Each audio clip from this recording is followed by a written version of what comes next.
కోరుతూ వీవి సత్యనారాయణ గారు కూడా రావాలి. సిఐటియు 8వ జిల్లా మహాసభ ప్రతినిధుల సభను జయప్రదం చేయడానికి వచ్చిన వివిధ రంగాల కార్మిక నాయకులకి హెచ్పిసిఎల్ యూనియన్ తరఫున నా హృదయపూర్వక అభినందనలు తెలియజేసుకుంటున్నాను. జిల్లా కమిటీ వారు ఇచ్చిన నివేదిక సరైనదని హెచ్పిసిఎల్ యూనియన్ తరఫున వారితో ఏకీభవిస్తున్నాను. వ్యూహాత్మక కార్యకలాపాల విషయానికి వస్తే ఫిబ్రవరి 20-21వ తారీఖున సమ్మెలో పాల్గొన్నామన్న ఒకే ఒక కారణంతో మా యూనియన్ సెక్రటరీని యాజమాన్యం తొలగించడం జరిగిందండి. దీన్ని మేము ఖండిస్తూ 2 రోజులు సమ్మె చేసి అతన్ని విధుల్లోకి తీసుకుంటేనే కానీ మేము విధుల్లోకి రామని చెప్పడం జరిగింది. అలాగే యాజమాన్యం తలవొగ్గి అతన్ని విధుల్లోకి తీసుకోవడమే కాకుండా అప్పటి వరకు మాకు లేనటువంటి బోనస్ ను, అలాగే ఓవర్ టైమ్ ను, అలాగే పబ్లిక్ హాలిడేను కూడా మంజూరు చేయడం జరిగిందండి. ఇక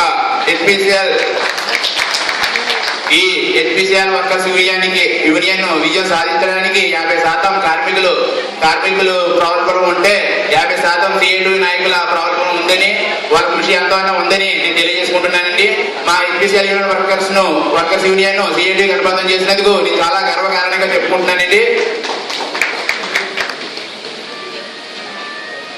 హెచ్పిసిఎల్ యూనియన్ లో సుమారు 170 మంది కార్మికులు పనిచేస్తున్నారండి.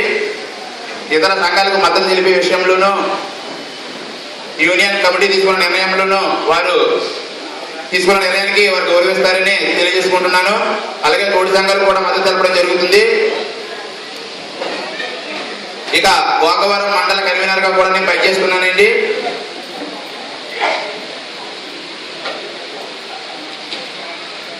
ఫిబ్రవరి 20-21వ తారీఖులో జరిగినటువంటి సార్వత్రిక సమ్మెలో గోకవరం మండలంలో ఉన్నటువంటి కార్మిక సంఘాలన్నీ కూడా స్వచ్ఛందంగా ర్యాలీ నిర్వహించడం జరిగింది. అలాగే మేడే రోజున కూడా గోకవరం మండలంలో ఉన్నటువంటి సంఘాలన్నీ కూడా మేడే కార్యక్రమంలో పాల్గొన్నాయి. పెరిగిన విద్యుత్ ఛార్జీలను నిరసిస్తూ గోకవరం మండలంలో ర్యాలీ చేయడం జరిగింది. అలాగే మండల కమిటీ విషయానికి వస్తే మండల కమిటీలో ప్రతి నెల ఒక స్టడీ సర్కిల్ మండల కమిటీ ఏర్పాటు చేయడం జరుగుతుంది.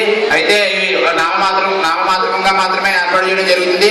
దీనికి కారణం ఏంటంటే గోకవరం మండలంలో మొత్తం సంఘాలన్నీ కలిపి దాదాపు సుమారుగా 350 పైగా కార్మికులు ఉంటే మండల కమిటీ ఏర్పాటు చేసినప్పుడు కేవలం 50 మంది కూడా రావట్లేదండి. దీనికి ఎందుకు రావట్లేదు అన్నది తెలియట్లేదు. అలాగే ఈ కార్మికులందరినీ మండల కమిటీకి రావడానికి జిల్లా కమిటీ వారు జిల్లా కమిటీ వారు ఇచ్చే సూచనలను అన్ని కూడా జాగ్రత్తగా విని నేను నా వంతు కృషి చేస్తానని చెప్పేసి సభాపూర్వకంగా తెలియజేసుకుంటున్నాను. అలాగే మిడ్ డే మీల్స్ లో పనిచేస్తున్న కార్మికులను తొలగించడానికి ఎంఈఓ ఆ స్కూల్ హెచ్ఎం లో పాములు కదుపుతున్నారండి. ఫలితంగా వీళ్ళకి 4 నెలల నుండి మేము బిల్లులను జీతాలను కూడా చెల్లించడం లేదు. ఈ విషయాన్ని సభాపూర్వకంగా తెలియజేసుకుంటున్నాను.